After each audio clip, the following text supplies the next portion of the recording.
5 janvier 1997, Robert Horry, alors qu'il joue pour Phoenix, il jette une serviette au visage de son coach, Danny Ainge. Et la vidéo va faire le tour des médias américains pendant plusieurs semaines.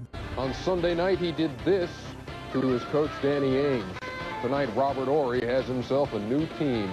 Mais qu'est-ce qui a pu se passer pour qu'on en arrive là? En fait, l'animosité entre les deux joueurs datait de 1994. Les Houston Rockets et les Phoenix Suns s'affrontaient en playoff. Lors du match 5, alors qu'il y a déjà eu plusieurs altercations entre Mario Elie et Danny Ainge, Hakeem Olajuwon claque un dunk.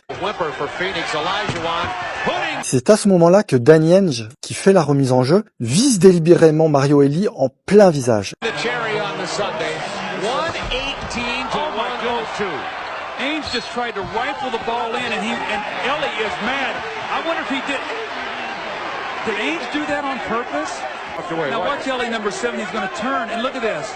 Boom, he hits him right in the face. Et ce qu'il faut savoir, c'est que Danny Ainge, c'était aussi un joueur professionnel de baseball avant d'entamer sa carrière en NBA. À la suite de ça, Robert Horry, qui est un grand ami de Mario Elie, il gardera toujours de l'animosité envers Danny Ainge. Dans l'intervalle, Danny Ainge, il a pris sa retraite en tant que joueur et il est devenu le coach de l'équipe des Suns. Et c'est en 96 que Robert Horry est transféré à Phoenix en échange de Charles Barkley qui va à Houston. Il accueille donc Robert Horry dans l'équipe et lui avoue qu'effectivement son geste envers Mario Elie était intentionnel. Et donc le 5 janvier 1997, alors que l'équipe se rend à Boston et que Robert Horry fait un match plutôt décent, Danny Ainge décide de le sortir. Il y a une altercation entre les deux. C'est là que Robert Horry lui jette la serviette en plein visage. Robert Horry est suspendu pour 2 matchs, mais il ne réintégrera jamais l'effectif des Suns. Mais les choses ont plutôt bien tourné pour Robert Horry parce qu'en allant aux Lakers, il va gagner 3 titres supplémentaires avec Kobe Bryant et Shaquille O'Neal et 2 titres de plus à San Antonio. Ce qui fait que son ardoise va s'établir à 7 titres, un de plus que Michael Jordan, et il n'aura jamais perdu une seule fois en finale NBA.